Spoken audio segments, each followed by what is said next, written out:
Thomas the Hermit, and this is the third day, second part of our mini retreat, and I'm going to cover some intellectual things. Now, there's a crazy thought out there brought out by some intellectuals and some scientists in our society that Christians are backwards and kind of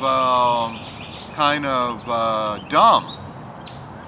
Well, I have a message for those people. You are disconnected from a whole history of thought, and all you are dealing with is the present 21st century. And you have brought into the propaganda that all things are like super intelligent. Well, let me tell you something. Thought existed before we did, before our time, and this break with the past is a very damaging thing to us. Now, I'm going to bring up some points today for meditation to help you to use your mind and your thoughts to have a deeper and stronger relationship with God. Okay? Now, I wasn't always a musician. I mean, I've always done music, but when I went to college, I was first a computer science and math student. And I did study, some calculus and different things like that. And if any of y'all recall some basic math, and some of you may have even higher math backgrounds than that, but they would talk about infinity, and they represent it by drawing a line with an arrow, and on one side was a zero, and you go from 0 to infinity.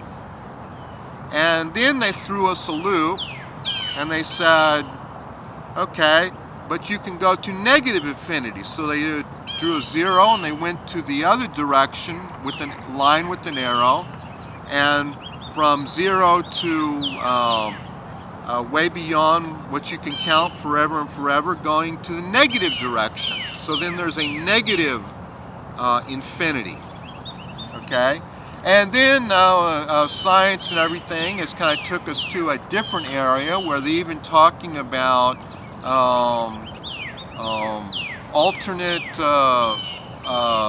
realities, okay? Now, what are those alternate realities? Well, we've had advances in astronomy, and we've had advances in physics, and for instance, in quantum physics, they talk about the fact that everything is made up of energy, even the material, even this grass, whatever. Our bodies are made up of energy, and if the energy were to stop, everything would not exist anymore. If you want to, delve into those ideas, and so we have these different concepts of the infinite, and we have other dimensions that have been created, and Einstein's theory for relativity, I always took it very, very interesting, that there was a fourth part.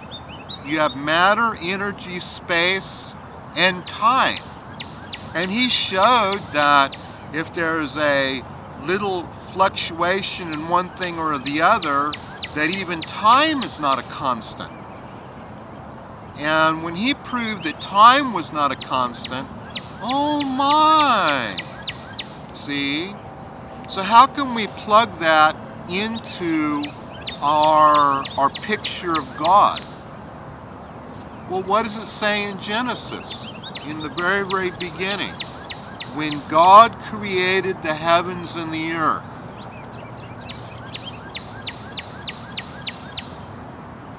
When God created the heavens and the earth, you know what else He created?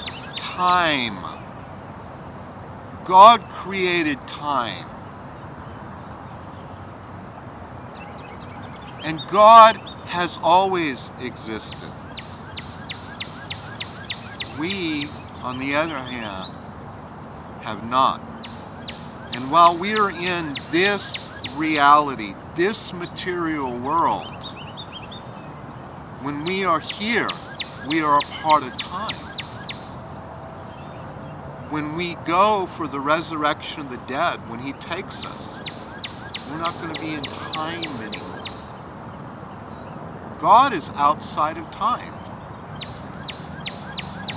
So we're going to reflect on that just for a minute, and that will be the end of our third day. We're going to think about how God doesn't exist in time. That He created time. God created time. And just think about it.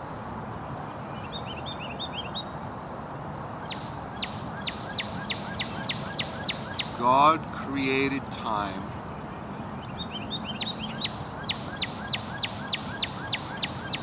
and He doesn't exist in time.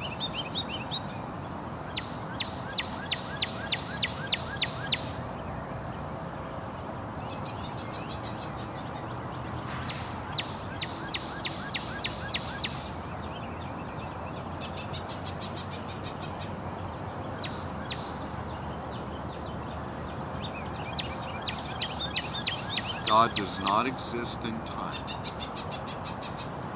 We do, He does not.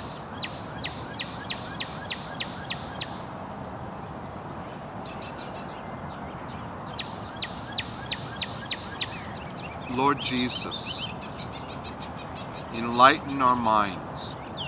Open our hearts to see You more clearly, to understand You more so. Help us to understand You more through the experience of You communing with us, from You touching us, from You sharing with us, from You being with us. Give us Your peace, Your love, and Your joy.